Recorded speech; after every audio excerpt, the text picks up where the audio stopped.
FitBRcast, podcast da Fitness Brasil. Eu sou Yara Shoa, jornalista e editora do FitBR News, portal de notícias da Fitness Brasil. Recebo hoje aqui o Paulo Lachial, que é presidente da ABC Evo, mais uma vez com a gente, mais uma vez na Fitness Brasil Expo, como patrocinador ouro, né, Paulo? Tá longe de ser a primeira e tá longe de ser a última. Que maravilha! E esse ano 2025, quais foram as principais novidades que a Evo trouxe para a feira, para o evento? Bom, antes de falar das novidades, eu gosto sempre de falar daquilo que é o nosso DNA, da nossa marca registrada. O que a gente traz sempre para esse evento é uma carga monumental de carinho, acolhimento, esperando os nossos clientes, parceiros, os nossos amigos. E isso é um dos pontos para nós, assim, na verdade a nossa maior prioridade, antes até de pensar nas novidades e de pensar no lado comercial do nosso negócio, que claro é importante, como em todo negócio, mas nós, pela nossa cultura, nós não sabemos fazer negócios sem misturar isso com uma dose muito forte de amizade e de comprometimento e de humanismo. Então, isso é a primeira coisa e o mais importante que a gente traz. Mas, claro, as pessoas esperam novidades, então a gente veio esse ano carregado, né? Talvez nunca em nenhum outro ano da nossa história a gente tenha trazido tantas coisas bacanas, tantas coisas novas, né? Tantas inovações.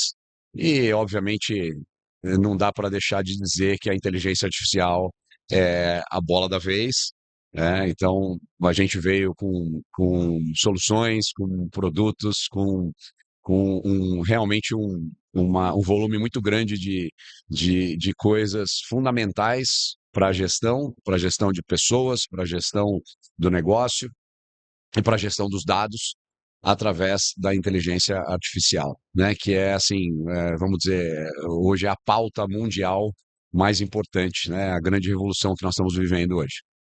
A inteligência artificial está em todas as conversas. Muitas pessoas, muitos executivos, muitos profissionais de educação física que passaram aqui falaram de inteligência artificial e está em produtos específicos, né, como o que vocês oferecem, e também está no nosso dia a dia. Às vezes gerenciar até uma agenda, né, ajudar num resumo de um documento.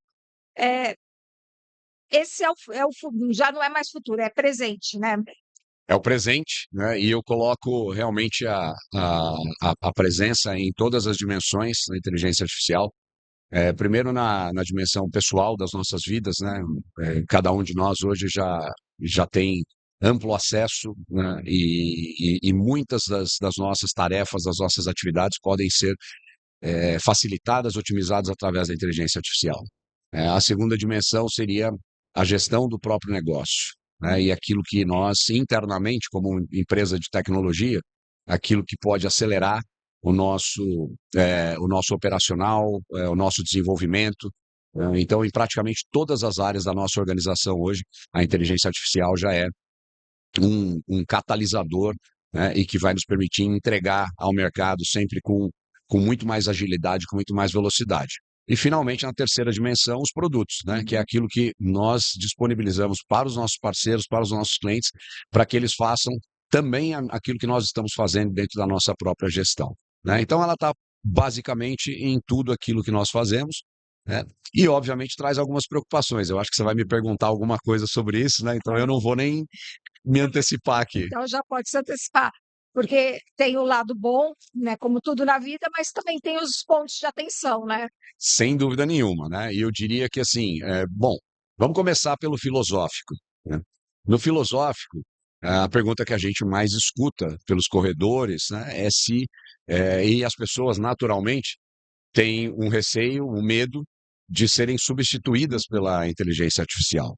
E esse é um medo que eu acho que ele se justifica, ele tem fundamento, mas a boa notícia é que, na realidade, a inteligência artificial não vai substituir o ser humano, pelo contrário, ela vai substituir trabalhos braçais, trabalhos menos inteligentes, né? E vai substituir aquilo que é mecânico em termos de tarefas, em termos operacionais, para que nós, seres humanos, tenhamos mais tempo para aquilo que realmente importa, que é cuidar Aham, de pessoas, aham. né? Então, as tarefas braçais, as tarefas que podem ser automatizadas e que podem ser agilizadas através da atividade da inteligência artificial, elas tomam muito da nossa agenda e do nosso tempo. Se a gente tiver uma liberação dessa agenda, a gente vai poder fazer aquilo que a gente mais gosta, né? Que é curtir o nosso relacionamento com as pessoas, né? Trazer as pessoas cada vez mais, né? Longe do sofá e próximas da atividade física, do nosso mundo fitness, wellness, longevidade, tudo aquilo que a gente está falando hoje, ele depende muito de uma coisa que só o ser humano é capaz de fazer. Então, no lado filosófico, eu deixaria de lado esse medo, né? E abraçaria realmente essa oportunidade para que a gente possa, através da inteligência artificial, ter muito mais tempo para aquilo que realmente importa. Mas tem também um outro campo que eu acho que é extremamente importante a gente dizer, que é o campo da segurança, a segurança dos dados, né? A infraestrutura que a gente usa hoje para oferecer inteligência artificial, ela pode alavancar muitas tarefas, muitos processos, mas ela tem que estar sempre muito protegida pelo que existe de mais avançado em termos de guardrails, em termos de proteção, para que a gente não tenha vazamento de dados, para que a gente não para que a gente não comprometa, né, principalmente a nossa estrutura com o LGPD, né, e com a integridade dos dados das pessoas, né, da intimidade das pessoas, porque vai circular muita informação, né, para lá e para cá. Então, isso é realmente uma preocupação, é uma das maiores preocupações que a gente tem dentro do grupo ABC Fitness. Eu ia perguntar, vocês levam muito a sério isso, né? Muito a sério, né? Ou até aproveitar aqui para trazer em primeira mão aqui, nós acabamos de renovar, de mais uma vez a nossa certificação, o PCI DSS 4.0, o nível mais alto de segurança na proteção de dados, principalmente em transações financeiras, e estamos já em processo de auditoria para a certificação ISO 27001.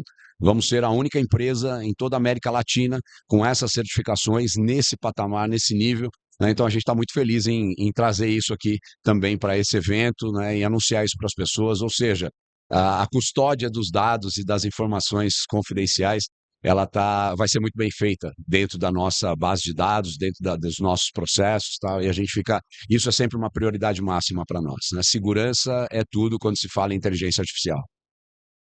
A gente, quando pensa numa empresa de tecnologia, de dados, né, pensa que a gente só vai falar de números, o cara veio só para explicar detalhes técnicos, não sei o quê, mas a gente fez uma entrevista com você no FitBR News e você mostrou um lado muito humano e você é muito humano, a gente viu pessoas parando para falar com você e tudo. E também na Fitness Brasil X você está completando 40 anos de carreira, né? E a gente brincou falando que não são 40 dias, né? E são 40 anos de história, né, Paulo? Conta um pouquinho dessas 4 décadas, né, desses 4 décadas, 40 anos de conexões, né? E mostra um pouquinho esse lado humano que todo mundo tem, e você mais do que nunca, né? Bom, obrigado, em primeiro lugar, né, pelo elogio, né? Fico envaidecido, né? E eu tenho uma coisa muito importante na minha vida, Yara, que é um dos meus valores, né, mais importantes é a gratidão. E eu tenho que registrar, e assim, obrigado pela oportunidade de estar aqui conversando, né, e poder registrar a gratidão que eu tenho por aquilo que me motivou, pelo meu propósito, aquilo que me impulsionou ao longo desses 40 anos, que foi a educação física. Foi a decisão mais acertada que eu fiz na minha vida. Eu fui preparado na minha infância pelos meus pais para ser engenheiro. Né? Claro, na minha geração, naquelas décadas, o sonho dos pais era que o filho fosse engenheiro, advogado ou médico, né? Uma das três profissões clássicas.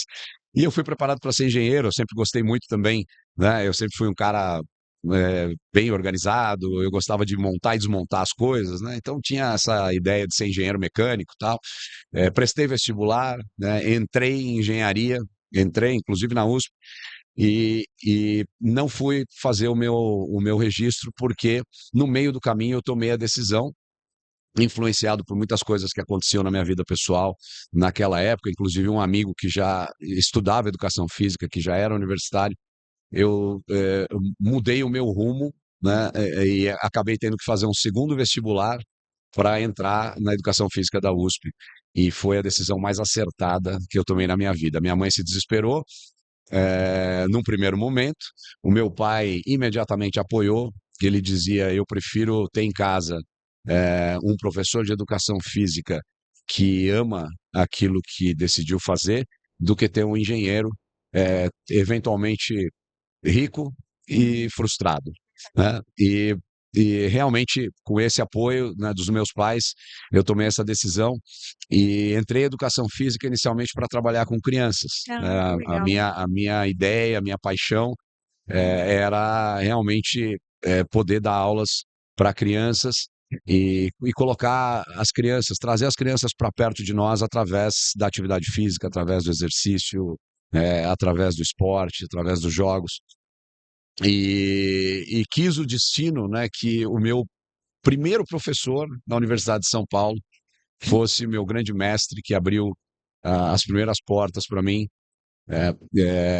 que é uma pessoa que eu guardo no meu coração, né, por toda a minha vida, que é o meu mestre Mauro Ghiseline, que era a maior autoridade em educação física infantil na época, né, no Brasil, mas estava já envolvido com o fitness. Uhum. Na década de 80, o surgimento das academias e a Runner, né, que foi a primeira academia no modelo, vamos dizer assim, californiano, Uhum. né, trazendo a aeróbica para o Brasil, em meados da década de 80, e o Mauro me chamou para fazer estágio na Runner e me tirou, né, do rumo da educação física infantil e me colocou no caminho do fitness, né? E ao longo desses 40 anos, eu fiz muitas coisas diferentes, né? Inclusive a fundação da Fitness Brasil, você sabe da história, né? Que eu participei disso com a primeira convenção Fitness Brasil em Santos, em 1992. Eu tive a oportunidade na época de convidar todos os palestrantes, de montar toda a estrutura de horários do evento, né? Fui até sócio nesse momento inicial e sempre isso temperado por esse propósito, por essa ligação muito forte com a educação física, né?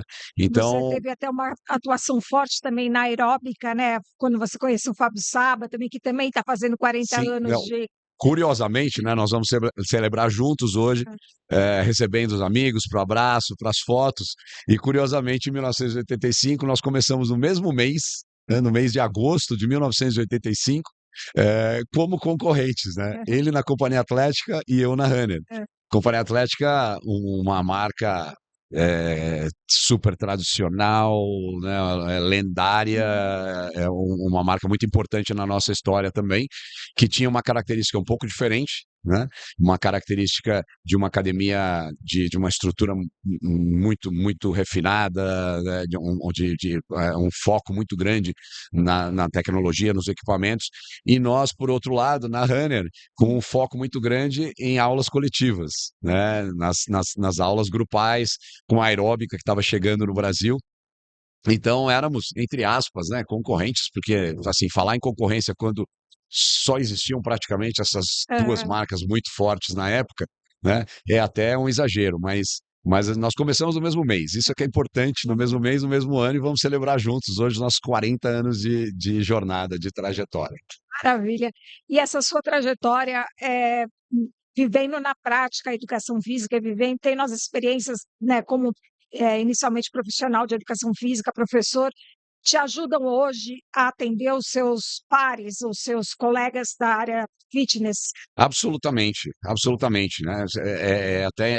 É até curioso que hoje eu esteja liderando uma organização que, em tese, é uma empresa de tecnologia, mas nós não queremos ser meramente vendedores de software. Quer dizer, o nosso negócio ele vai muito mais além, o nosso propósito ele vai muito mais além da tecnologia. Ele realmente ele tá ligado a conectar pessoas, a humanizar os negócios, a fazer com que tudo aquilo que a gente faz em prol das pessoas seja feito com base no carinho, no amor, no acolhimento, e a tecnologia nos ajuda a fazer tudo isso. Ela é muito mais um meio do que um fim. O fim é o ser humano e vai continuar sendo sempre. E isso é uma coisa que, né, dentro da educação física, é uma coisa que a gente sabe que é a prioridade número um. Né? Então, eu faço sempre essa conexão, né? Apesar de hoje liderar uma empresa de tecnologia, mas eu lidero com o mesmo espírito que me levou a escolher a educação física como carreira. A gente falou um pouquinho de passado, dessa construção, vamos falar agora um pouquinho de futuro. Começando por 2025 e olhando para frente, quais são as suas perspectivas para os próximos anos em termos de fitness, de crescimento? Yara, tem um pessoal que me pergunta, né, depois de 40 anos de jornada, se eu estou pronto para me aposentar, né? Uhum. E eu comecei a trabalhar, na verdade, muito antes da faculdade de educação física, com 14 anos de idade, que eu queria minha independência financeira. Conversei com meu pai, ele também apoiou essa decisão. Então eu tenho, na verdade, 40 anos de fitness, mas muito mais de carteira de trabalho, né? E não vejo no horizonte próximo a minha aposentadoria. Eu acho que, para mim, hoje, me aposentar seria o equivalente a morrer. É. Eu pretendo, e se Deus permitir, e a minha saúde, me der o necessário suporte, eu pretendo trabalhar até o último dia da minha vida, né? Não vejo nesse horizonte nenhuma possibilidade de parar e vou continuar fazendo coisas que estejam ligadas ao meu propósito, né? Vou continuar fazendo aquilo que eu acredito, eu sou movido por isso. Isso é o que me fascina, é o que me motiva a levantar todos os dias, né? E vou continuar até o último dia das minhas vidas, da minha vida, me dedicando a cuidar de pessoas, que é aquilo que eu acho que é aquilo que eu melhor sei fazer. E tendo como temperatura o movimento, a movimentação na Fitness Brasil Expo, o fitness tem muito ainda o que crescer, né? Sem dúvida nenhuma, né? Nós experimentamos nesses últimos 3 anos uma rampagem sem precedentes do nosso mercado. De 2014, pelos dados que a gente mostrou, inclusive na palestra de ontem, né, que eu recebi 5 divas do fitness, 5 CEOs, presidentes, né, de grandes marcas, de grandes redes. A gente mostrou os dados da nossa base de dados, uma base que hoje é praticamente a metade dos alunos ativos, né, do nosso mercado, está na base do Evo, e nós mostramos mais de 6 milhões de pessoas que de 2014 até 2024, nós praticamente triplicamos o tamanho do nosso mercado, né? Ou seja, em apenas 10 anos, nós triplicamos o número de pessoas que pratica atividade física. É uma coisa realmente muito importante. E nos últimos 3 anos, né, o pós-pandemia, nós experimentamos um crescimento sem precedentes, né? Então, eu acho que cabe a nós agora, com muita responsabilidade, fazer com que esse crescimento seja sustentável, né? Nós não podemos perder o poder que nós conquistamos de atrair as pessoas para a prática do exercício, né?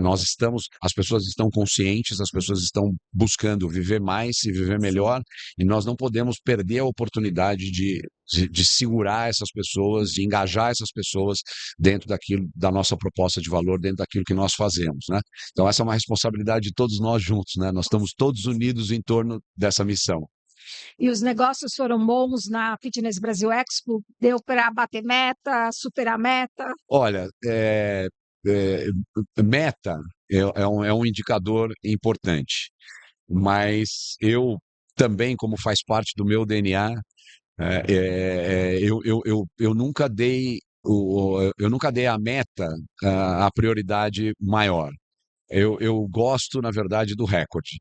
É aquilo que eu sempre gostei da minha vida, né? E eu, sem dúvida nenhuma, pelo que a gente viu acontecer até o final do dia de ontem, esse ano, mais uma vez, né, como eu repito, tenho a felicidade de repetir todos os anos, mais uma vez a gente vai bater todos os recordes históricos, né, de engajamento, de assinaturas de contrato, incremento do relacionamento que nós já temos com os nossos clientes, porque eles continuam acreditando nas novas soluções que nós trazemos para um evento como esse. Então, eu tenho certeza que nós vamos finalizar o dia hoje com todos os motivos do mundo para celebrar, né, mais uma vez, um grande recorde, né? E agradecer a vocês, porque sem essa organização maravilhosa, sem esse espaço que vocês proporcionam, né, para todos nós que somos os provedores, que somos os responsáveis por trazer essas soluções, seria impossível fazer aquilo que nós vamos conseguir fazer aqui nesses 3 dias, né? Então a gente tem que agradecer muito, vocês também se superam todos os anos, né? Cada ano melhor, então essa parceria é que faz as coisas acontecerem, né? Parece uma missão impossível, mas a gente sempre consegue melhorar, acho que em todos os sentidos, né? E vocês como nós, né? Eu acho que vocês terminam sempre esse evento se perguntando uns aos outros o que é que nós vamos fazer o ano que vem, né? E Porque agora, né? A responsabilidade só a aumenta. barra vai, o sarrafo vai subindo cada vez mais, e aí a gente vê o que que nós vamos fazer o ano que vem? Essa é a grande pergunta do sábado, sempre, tradicional na Fitness Brasil, né? Então, eu acho que é a mesma pergunta do lado de vocês, do nosso lado, mas é bacana isso, né? Porque quanto mais a gente sobe o sarrafo, mais a gente se desafia, né? Eu sempre dei muito valor à criatividade, eu gosto de fazer coisas diferentes, né? Se você olhar a história dos nossos espaços, né, criados dentro da Fitness Brasil, você vai ver que não teve um ano igual ao outro, né? Nós literalmente rasgamos o projeto. Quando termina o evento, nós rasgamos o projeto. Quer dizer, isso já é parte do nosso passado, se possível, com muitas razões para celebrar, mas ano que vem é outra coisa, né? A gente se propõe sempre a uma coisa muito diferente, né? E seria, basta olhar as fotos, né? Aham. Basta olhar as fotos, basta olhar os vídeos, os registros dos eventos, e porque a gente realmente acredita muito nisso, né? Que assim, as pessoas esperam pela inovação. E essa é uma responsabilidade nossa, né? Trazer a inovação e ser uma referência para os nossos parceiros fazerem a mesma coisa nas operações de academias, de estúdios, em tudo aquilo que eles fazem, né? Paulo, eu só tenho a agradecer a sua agenda sempre apertada, arrumar um tempinho para falar com a gente e parabenizar pelos 40 anos e que venham mais 40, que venham mais vida longa a Evo, a você, a Fitness, a todos nós. Olha, eu, da minha parte, né, também quero agradecer o convite de estar aqui, a oportunidade de fazer, como eu disse no começo, aquilo que é mais importante para mim, agradecer, né? Então, agradecer ao Gustavo e ao Fábio, e todo o time da Fitness Brasil, você que sempre nos recebe com muito carinho em toda a parte de comunicação da Fitness Brasil, né? Agradecer pelo trabalho que vocês fazem pelo mercado, pelo trabalho que vocês fazem por todos nós, expositores, pelo trabalho que vocês fazem pelos profissionais de educação física, pelos profissionais que estão envolvidos na nossa área, né? Dar os parabéns, assim, o evento está maravilhoso, está realmente, bom, assim, se superou, né? Eu vou repetir isso aí por muitos dias e muitas semanas, e agradecer a oportunidade de estar aqui, né, para a gente poder conversar com as pessoas e contar um pouquinho da nossa vida, contar um pouquinho daquilo que a gente faz. Muito obrigado. Obrigada a você.